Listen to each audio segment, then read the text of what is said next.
সকালবেলা যখন 8টা বাজে তখন এসে তিনজনে মিলে জাল ফালায় মাছ ধরতেছিলাম।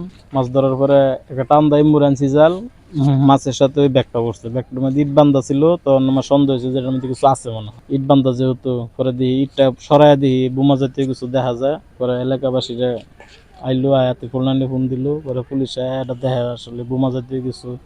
তো আতঙ্ক, এটা কত বড় একটা জিনিস হাতায় এলাইলাম এটা আমি জানি না, না জানি না হাতায় এলাইছি। আমরা সকাল 9টার থেকে এখানে আসি।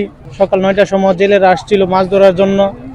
তারপর জেলেরা মাছ ধরার জন্য জাল টান দিছে, ওই সময় জালে এগুলা আসে আর কি। তারপর দ্রুত বাহিনী আসে, আইসা এখন উদ্ধার করা হয়েছে।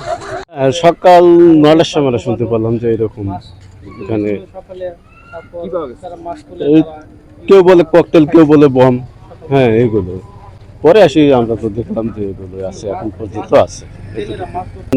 পুকুর থেকে উঠেছে, জেলেরা মাছ ধরতে পাইছে এগুলো।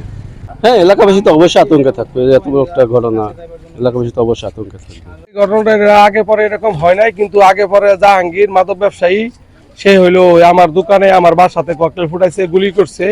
তাকে কালকে রাতে এই র্যাব ওয়ানের অফিসার তাকে কালকে রাতে গ্রেপ্তার করছে।